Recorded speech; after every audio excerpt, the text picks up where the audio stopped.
The great conference room of the Galactic Senate buzzed with whispers and quiet laughter.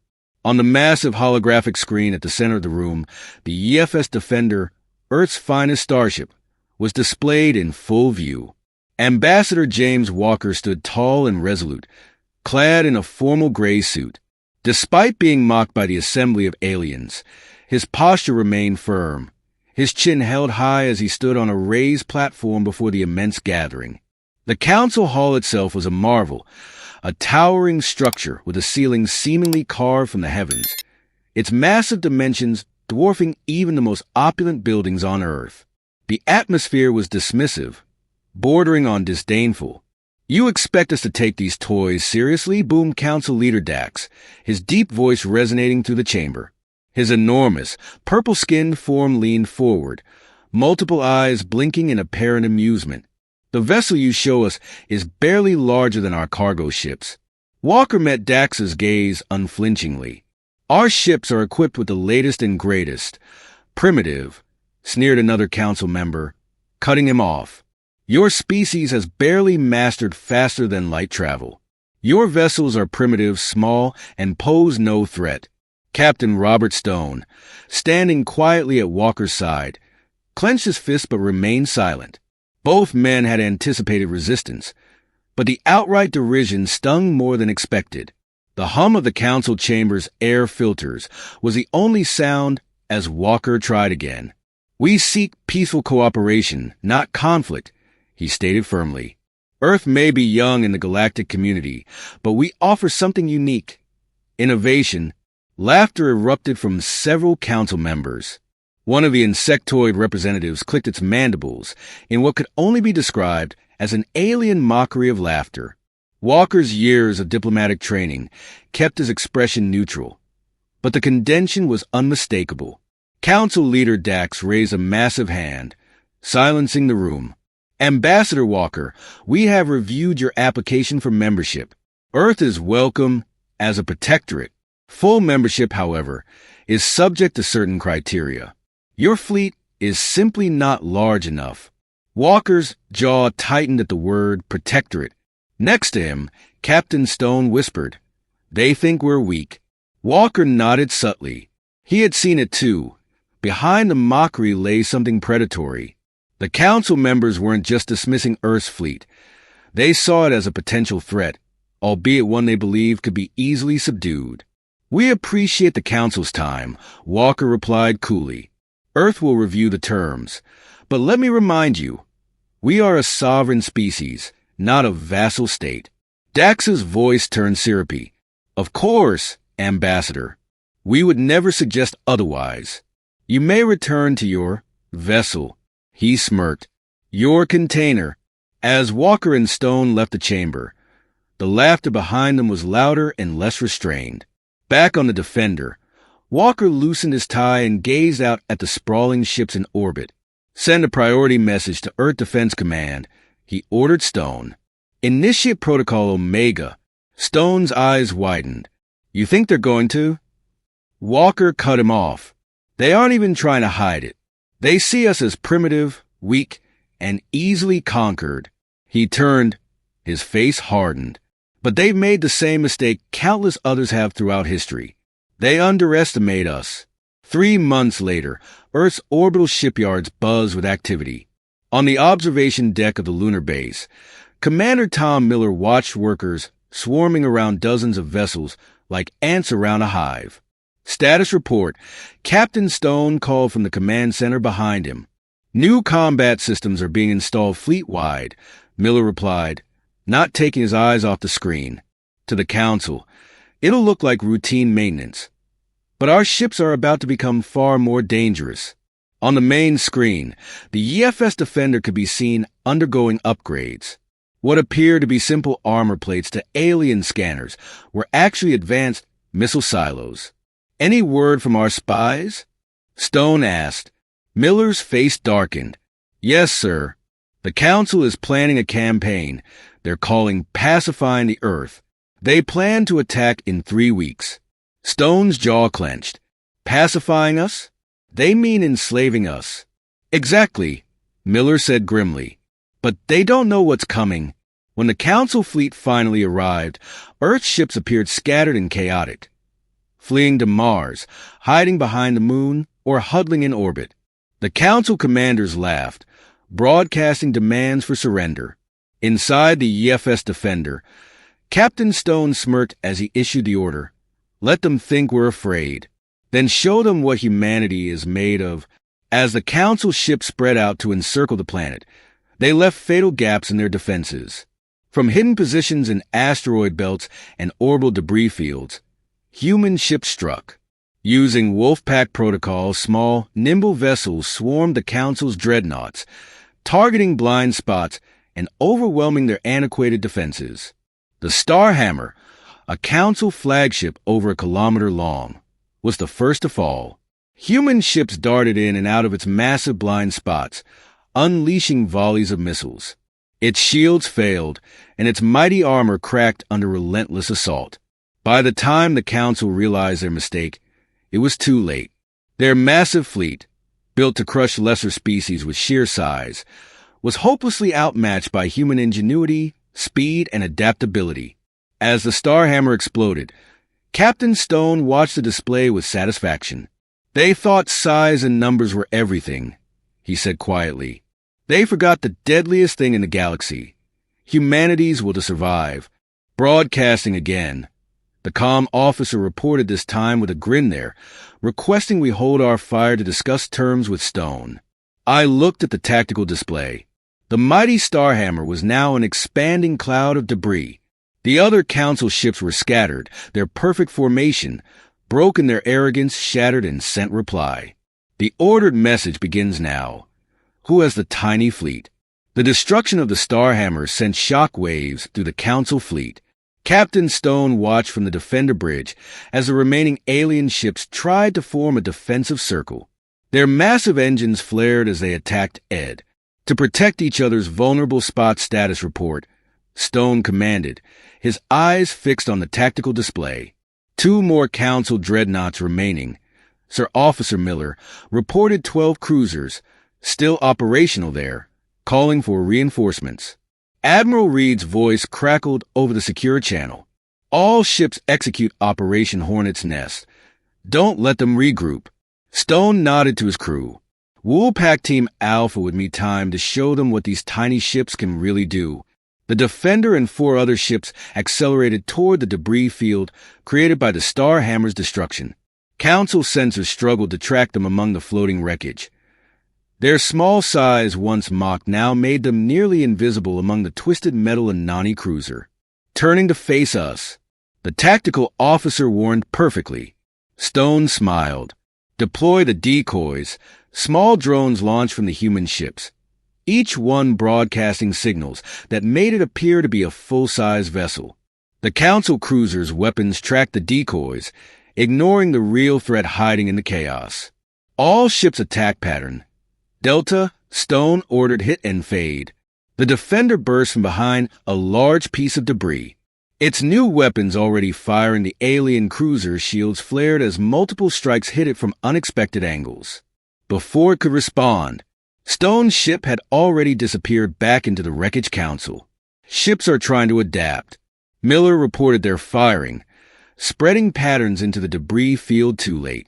Stone muttered, they should have thought about close-quarters combat before building ships the size of small moons across the battlefield. Other human Wolfpack teams were executing similar tactics. The Council's mighty warships, designed for long-range bombardment, found themselves fighting an enemy they couldn't easily target. Sir Miller called out. Suddenly, multiple FTL signatures detected Council reinforcements arriving. 3 more massive ships dropped out of faster-than-light travel, their weapons already charging the Council commander's voice, mounted across all channels, surrendering now humans. You cannot stand against our foe. Might Stone Key ISC Admiral Reed be requesting permission to demonstrate our latest surprise? Granted, Captain. Show them why humanity's ships are small by choice, not limitation. Stone turned to his crew. All ships initiate the Ghost Protocol. The human fleet's engines shifted spectrum employing a technology. The Council had never seen their ships seem to fade from normal space, becoming partial shadows that the alien targeting systems couldn't lock onto. "What is this sorcery?" The Council commander demanded, his voice lose its confidence. "Just something we developed while living in our primitive world." Stone replied calmly, "You see, when you evolve on a planet full of predators, you learn the value of being hard to spot." The Defender and its wolf pack team slipped through the Council fleet's formation like ghosts through a wall, their weapons still fully solid, struck with devastating precision. While the alien ships fired uselessly at sensor ghosts and multiple targets, breaking formation. Miller reported with satisfaction, "They're starting to panic." Sir Stone watched as another Council cruiser fell to concentrated fire from his team. The mighty alien vessels were now shooting randomly into space, hoping to hit the human ships they couldn't properly track with a message from Earth Command. The comm officer announced the Council's backup fleet is refusing to enter the system. They're requesting to observe from a safe distance. Laughter broke out on the bridge. STO allowed himself a small chuckle before returning to his professional demeanor and showing them everything. Let them see exactly what these tiny ships can do. The battle continued, but its outcome was no longer in doubt. The Council ships, their arrogant, shattered along with their formation, began to retreat their mighty dreadnoughts. Once symbols of unstoppable power now flood from ships a fraction of their size, Sir Miller said, looking up from his console with a grin. "Should we tell them? We haven't even shown them our best tricks." Yet Stone shook his head, smiling. "Let them wonder. After all, the best predators keep some secrets in reserve around them." The stars seemed to shine brighter, as if appreciating humanity's rise from dismissed newcomers to a force that could no longer be ignored. Captain Stone stood on the bridge of the Defender, watching the last Council dread, not attempting to retreat the massive ship, once proud and unstoppable, now limp through space, with several of its engines dark and silent. "Admiral Reed is hailing all ships," Miller announced from his station. "The Council's main fleet has arrived at the system's edge." Ed and Stone tense, but the news that followed made him smile. "They're keeping their distance." Sir Miller continued, apparently there, requesting permission to enter our space. The bridge crew exchanged looks of satisfaction. The mighty Council fleet, which had never before asked permission to go anywhere, was now treating Earth space with careful respect. "Show me the enemy fleet status." Stone ordered the main screen displayed. The battlefield dots from destroyed Council ships floated in various orbits of their original attack force. Only one damaged dreadnought, and 4 cruisers remained operational. The rest had either been destroyed or had flooded. The system, Sir, the tactical officer, called out the surviving Council ships, are forming a defensive circle. They're charging weapons again. Stone shook his head. They still don't understand. Wolfpack teams execute patterns. Echo 5 groups of human ships moved in perfect coordination. Their small size allowed them to hide behind the very debris created by the battle. The ship's sensors are designed to detect large vessels struggling to track their enemies. Dreadnought is broadcasting. Miller reported that they're threatening to destroy Earth's moon. "If we don't stand down, let's show them." "Why, that's a bad idea," Stone replied calmly. All ships Ghost Protocol active strike pattern Omega." The human fleet seemed to fade from normal space again, becoming barely visible shadows. The Council ships fired desperately at sensor ghosts, their massive weapons useless against targets. They couldn't properly track incoming transmissions from Council. "High Command," Miller announced. Suddenly Priority 1 Stone nodded on screen. The image of Council leader Dax appeared in his multiple eyes, no longer showing any trace of amusement. "Captain Stone." He said his voice was lacking its former arrogance. "Perhaps we should discuss terms. Perhaps you should have discussed terms before sending ships to conquer us." Stone replied evenly, "But please continue." "We're listening," as if to emphasize this point. 2 human Wolfpack teams struck the remaining Kunil Dread. Not simultaneously. Its shields flickered and died, as precise strikes hit its vulnerable able points. "This is impossible," Dax stammered. "Your ships are too small to carry such weapons." Isn't everything Stone quoted again? We tried to tell you that 3 months ago, on the tactical display, more Council ships were arriving at the system's edge, but unlike before they maintained a respectful distance, news was spreading fast through the galaxy about what had happened to their containment fleet. The Council formally requests a ceasefire. Dax said his voice. Now humble. We acknowledge Earth's right to defend its space. Stone looked at his tactical display. Again, the remaining Council ships were powering down their weapons and their crews, finally understanding the futility of their situation. Admiral Reed accepts your ceasefire, Stone replied, but understand this Earth will not be anyone's protector.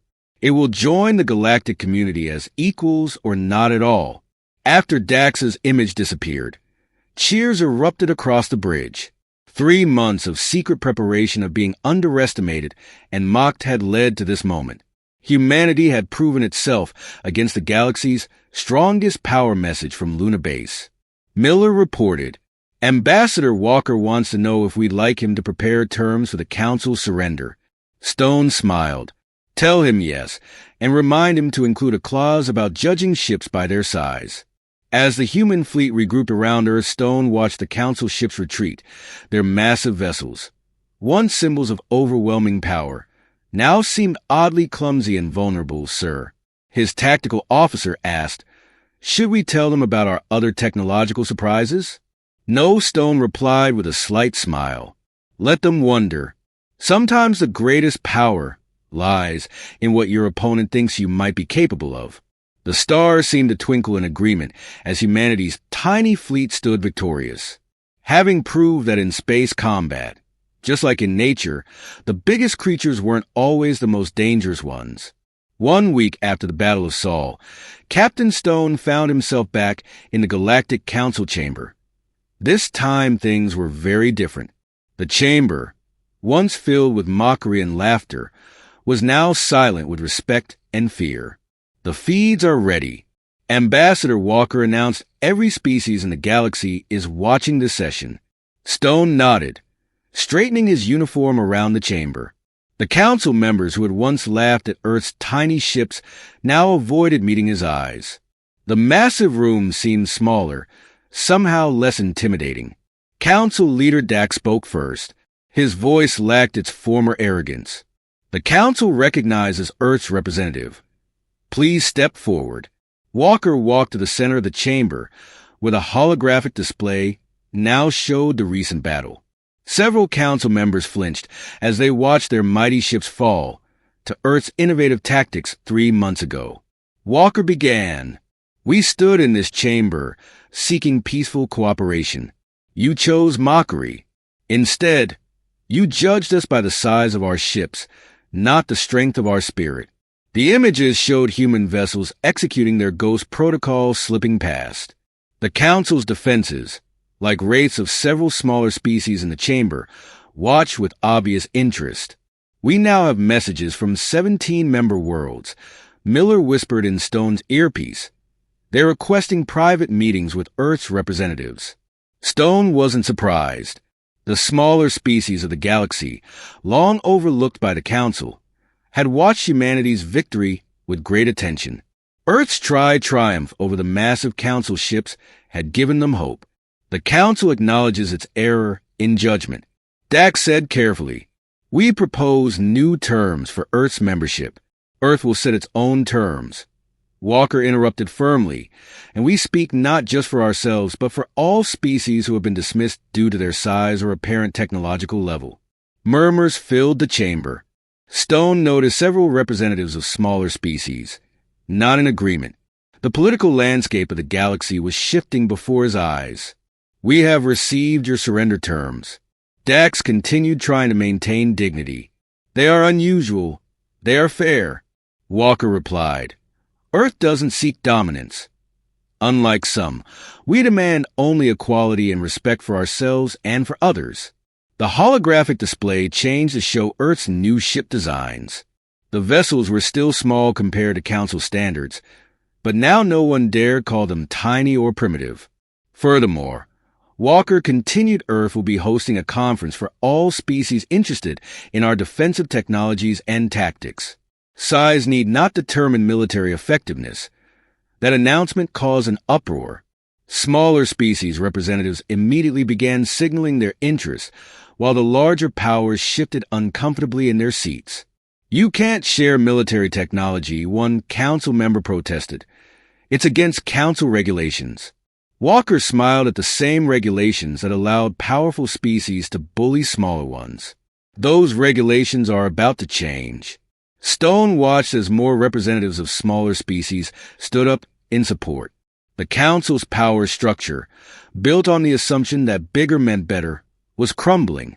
A message from Earth Command, Miller, whispered, 32 more worlds have requested diplomatic relations with Earth. Most are species the Council classified as minor powers. Walker was still speaking. "The galaxy is changing. The era of judging civilization by the size of their ships is over. Earth extends its hand in friendship to all who seek genuine cooperation." The chamber erupted in discussion. Stone could see the future taking shape in a galaxy where smaller species could stand proud, where innovation and strategy mattered more than raw size and power. The Council will need time to consider these changes. Dax said weakly. "Take all the time you need," Walker replied. "Earth's fleet will be standing by our tiny ships, and will be happy to provide protective oversight." The irony of using the Council's own words wasn't lost on anyone as Stone and Walker left the chamber. They heard the beginning of what would become the Galactic Revolution. Sir Miller reported the Defender crew is asking when we'll start training other species in our tactics. Stone smiled. "Tell them soon, very soon." "After all," he added, looking back at the now humbled council chamber, "the biggest changes often start with the smallest ships, 6 months after the Battle of Sol." The view from Earth's new galactic embassy was impressive. Captain Stone stood beside Admiral Reed, watching ships of all sizes move through space. Small vessels once mocked by the Council now flew proudly alongside the massive dreadnoughts of another training group graduating today, Reed said, pointing to a formation of small ships practicing Ghost Protocol maneuvers. "These ones are from the Proxima Alliance." Stone, who nodded with pride. The Proxima Alliance was a group of formerly overlooked species who had banded together under Earth's guidance there. Their ships, similar in size to human vessels, now move with the same deadly gray status report from the diplomatic section, Officer Miller, who announced walking up with a data pad 7 more worlds have left the Council's protective oversight. They're requesting membership in the Free Systems Coalition. The Free Systems Coalition was humanity's answer to the Council's empire. Unlike the Council, it welcomed members regardless of their ship size or apparent technological level. Every species had something to contribute. "Show me the latest fleet exercises," Stone requested.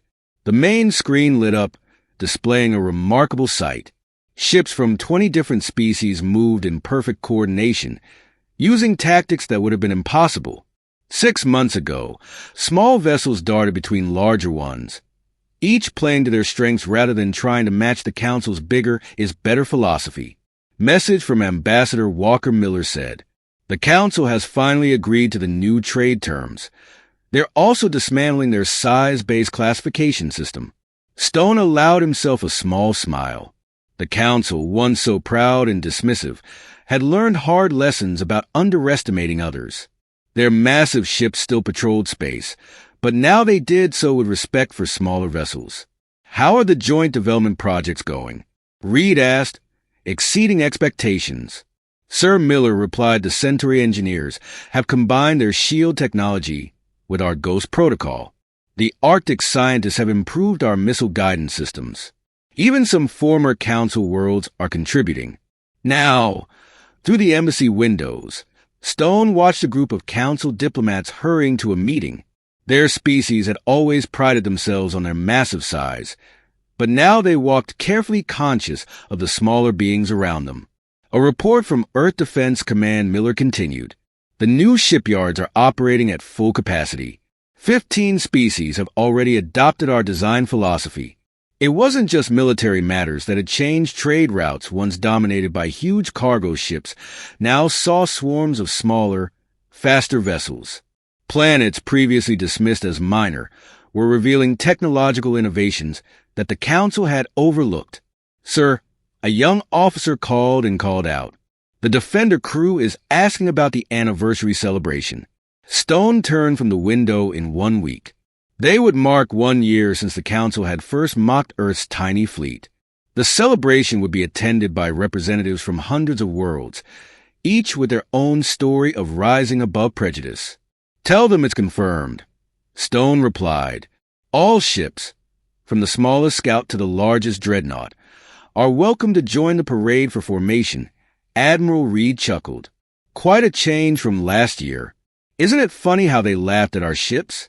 The laughter stopped pretty quickly once they saw what those ships could do, Stone said. But the real victory wasn't just beating them. It was showing the galaxy a better way through the windows. And a new class of ships caught his eye. They were Earth's latest design, incorporating innovations from a dozen allied species, neither tiny nor massive. They represented a perfect balance of size and capability. From the Council observation post, Miller reported they're requesting permission to send observers to our next tactical training session. They say they're ready to learn. Stone shared a knowing look with Reed. The galaxy had changed more in 6 months than it had in the previous 1,000 years. The age of judging civilizations by their size was over permission. Granted, Stone replied, "Remind them, what we learned on Earth long ago is that it's not the size of the ship in the fight, but the skill of the crew and the strength of their cause that matter." As he watched the ships moving through space, Stone realized that humanity's greatest victory hadn't been defeating. The Council's mighty fleet had been showing the galaxy that true strength came in all sizes, and that even the smallest ships could change the course of history.